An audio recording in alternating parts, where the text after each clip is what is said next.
Hello everyone.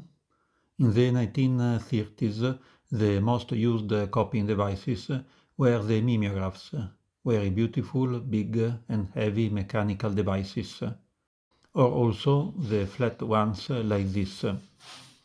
But you had to prepare the stencil before, written by hand or with a typewriter. But in this video I want to show this old German copying device, the Bürosonne, from around the 1930s. It doesn't need a stencil, you can make a copy directly, similar to our modern copiers. It's made in wood. It opens with these hinges. There is a surface to place the copies on. Inside here there is a big lamp. It uses the light made by this lamp to make copies, just like our modern copiers. It really looks like a modern copier. It seems very strange that in the 1930s there was already a photocopier, but here it is. It works with 220 volts, same as today in Europe. Inside there is also a fan with an air ducting system for cooling. It still works. The fan is very noisy, but since the copy is placed above the lamp, it is needed a cooling system, otherwise the heat generated by the lamp would burn the paper and maybe also the wood of the copier. There is a switch to light the lamp.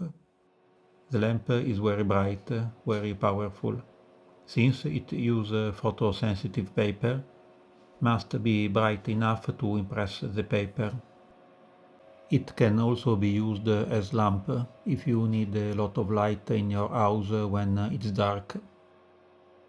There is a label with the model, serial number, producer and specifications. Actually, Bürosonne in German means office sun. I also have another model of Bürosonne, but it's vertical, with the copy being placed on the side, so the problem of heating can be resolved simply with a ventilation grate placed on top. I made a video about it, you find the link in the comments. So let's see how it works. Before, it is needed to write the document to be copied using transparent paper. This was crucial because the light had to pass through the original in the parts without ink. You can write something, or you can make also a drawing on transparent paper.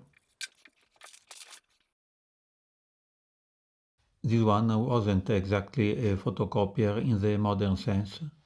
To print a copy you cannot use a normal paper. The copy must be printed on special photosensitive paper that, exposed to the light, created the copy. So it's more similar to a camera.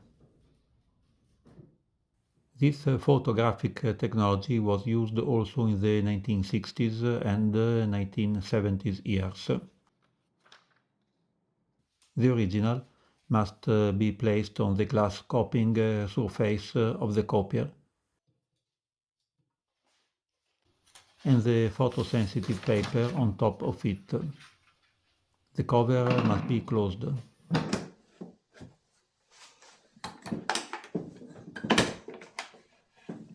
I turn the lamp. You have to wait some minutes before having your copy. It's not very fast. It takes around 5 minutes to have one.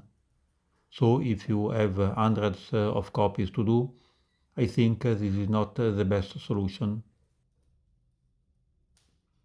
In the original procedure, after exposure to the light, the copy paper was put into another device, this one. It contained vapors of ammonia to fix the ink. I do not have this device, but I use a different kind of paper, so I can skip this step. Here the copy. Here the copy of the drawing. In the written parts of the original transparent support, the light didn't pass. So in this part, the chemicals on the copy paper are not altered by the light. And here the copy of the written document. In the parts where there is no ink, the light of course passed, and the chemicals on the copy paper are altered by the light, changing color and producing the copy. I think it's very interesting that in 1930s they had already photocopiers. Actually existed a lot of copying technologies at that time. If you like these old technologies, you could appreciate this playlist. I update it regularly with new devices. Have a nice day. Hope to see you again.